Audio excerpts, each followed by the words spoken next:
Hi there. So it's been a while since I've been on here, over half a year, in fact. And for those of you that follow me on various social media channels, you also may have noticed that I've been pretty absent there as well. And first, I just want to say that I really hope that everybody's doing okay. I think about all of you, probably more than you realize. I know what it's like. You know, I've been there, and my heart goes out to all of you, even in those times when I'm not responding to you. So first, I just wanted to kind of give you an update on where I've been. So I recently underwent a career change, a major career change. And what I found was that, well, it triggered all kinds of insecurities in me. And it got me to a place where I was struggling to put myself out there with recording or writing. And then I really was at a place where I was kind of just too fragile, I guess, to be able to handle any kind of feedback, with these vulnerable videos that I create and the vulnerable writing that I share.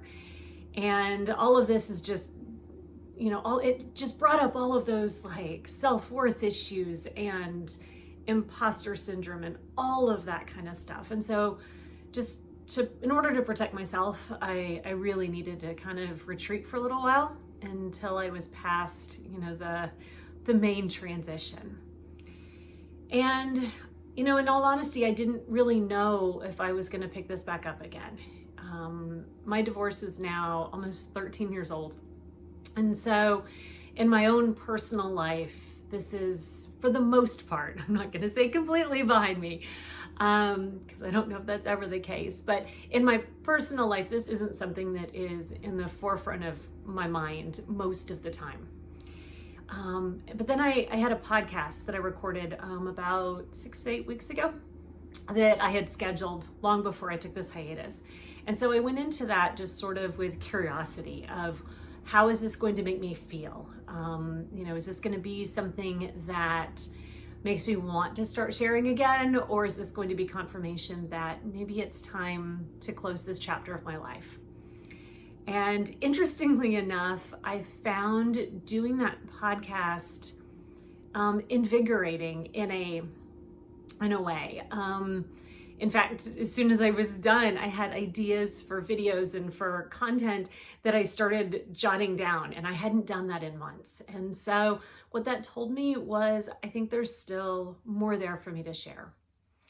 Now, that being said, I don't know what the frequency is going to look like right now. I'm still kind of dealing with the, just all of those vulnerable issues and that self-worth stuff and all of that. And so it's just put me in kind of a weird place where, because I don't feel secure kind of in that professional realm right now, it means that it's harder for me to branch out in other areas. Whereas once that feels secure again, then it kind of gives me that basis, I guess, in order to be vulnerable for all of you. And as always, I absolutely promise that anything that I do share is real. I strongly, strongly believe in that. I know how hard it was for me when I was in the midst of everything to read things or listen to people that were far out from their own experiences, their own traumas, and they were motivated solely by their own means, whatever that was, and it didn't read true to me. And I remember how much that angered me, because it felt, it felt like not just dismissive, but it almost felt like they were taking advantage of my pain in a way. And I vowed to never be that person. And so I'm only going to create things and share content when it's something that I truly feel like there's value, maybe to somebody in what I have to say. And then those times when I go quiet, it's either because I don't feel like I have anything that needs to be shared, or because I'm taking care of myself. And I also want all of you to know that it's okay to take a step back and to kind of take those moments where you maybe hibernate a little bit more and do what you need to do for you, and to not always worry about taking care of other people. That's been one of those things that as a former teacher, I've really had to learn, that whole oxygen mask idea. There really is something to it. So again, I hope that everybody's doing okay. And I hope that maybe, just maybe, some of what I have to share in the coming weeks can be of some help.